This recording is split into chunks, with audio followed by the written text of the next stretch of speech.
It's the one thing that we all have, the mind, right? But it's the one thing that we don't have a manual for. We buy a blender, we get a manual. Our iPhone comes with a manual. We get a car and it has a manual.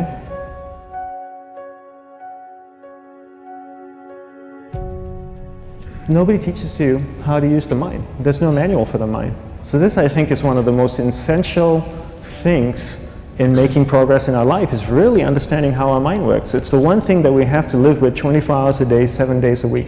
We have no choice. Imagine if most of you slept 8 hours a day, which most of you don't. You slept and you were awake 16 hours a day. In the 16 hours you practice your awareness just randomly moving from one thing to another, to another, to another. All day practice being distracted. What would you be good at after 6 months? You did the 16 hours a day, you just allow your awareness to jump from one thing to another, to another. I'll tweet right now, I'll switch to text messaging, then I'll go to email. Oh, my phone's ringing, so I'll answer the phone. And then somebody's speaking to me, so I'll have 2 conversations at one time. And I'll just do this 16 hours a day, 7 days a week. So you get it being good at distracted. After 1 year, you're an expert at being distracted. After a year and a half, they'll invite you to give keynote talks on being distracted. You're so good, you practice 16 hours a day. So the same works for the opposite. If you practice being concentrated 16 hours a day, what would you become good at? You become good at concentrating. And all it takes is practice. By just doing one thing at a time. Keeping your awareness on one thing at a time. And you integrate this into everything that you do in your life. So the best way to do it is pick a few opportunities in your everyday life. For example, we all speak with people. When I speak with somebody, I give them my undivided attention. I keep my awareness on them, and the conversation is really brief. Why? Because we're concentrated. We're not being distracted. A 10-minute conversation normally just takes 3 minutes because you're just so focused. I define concentration as the ability to keep that awareness on one thing for a prolonged period of time.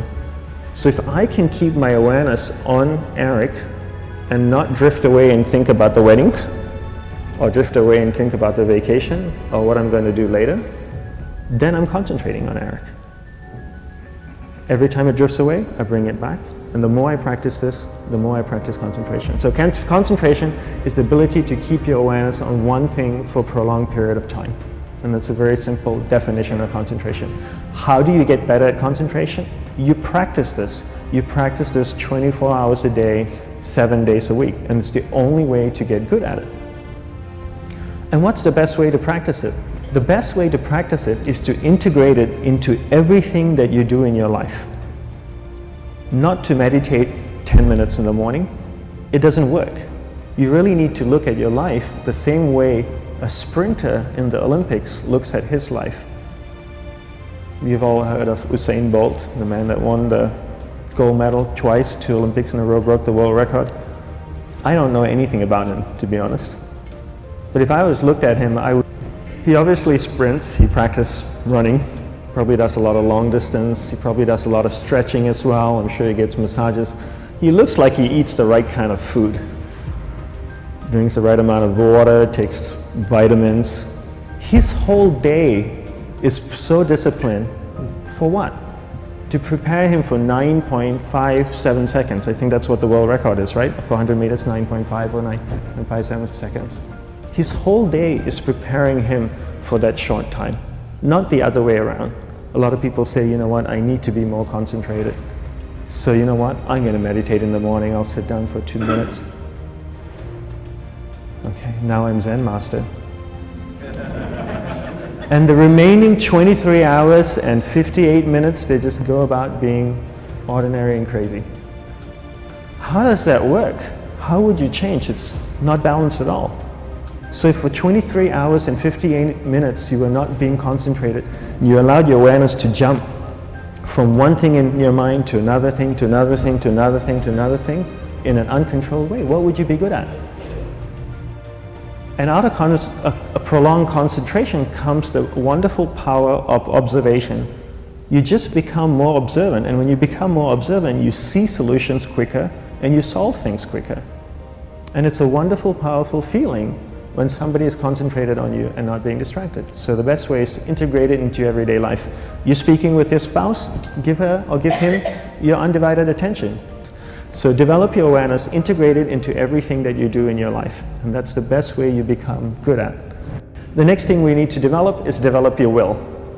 Will is really important. Will is almost like a muscle in your mind, and you use that to pull and control your awareness and take it from one area of the mind to another. And the will needs to be developed, and same like concentration, if you don't cultivate the will, it doesn't grow. And this is something that really needs to be cultivated. How do you develop the will? There's 3 very simple ways to develop the will. 1 is you finish what you begin. 2 is you finish it well beyond your expectation, no matter how long it takes. 3 is you do a little bit more than you think you can do. All of those things require effort, and effort is will. It's so much easier to start a project than to finish a project, right? When you start a project, you're feeling creative, you're feeling inspired, you're full of energy. At the end of the project, you go, whose idea was this? So it requires tremendous amount of will to finish, and every time you complete something, you develop a little bit more will, and you have that muscle. And will is an amazing thing to develop, because once you develop will, that same will you can use in every aspect of your life to keep your awareness on one thing at a time, to finish projects, to see things through to the end, anything you want. The best way to develop will? Bring it into your everyday life, into everything that you do. Give you an example, the way I integrate it into my everyday life, I try and finish what I begin. So for example, going to sleep. I sleep every night, so I put on my pajamas, I floss, I brush my teeth, I go to bed, I sleep, I wake up in the morning, I make the bed. Why? Because I'm finished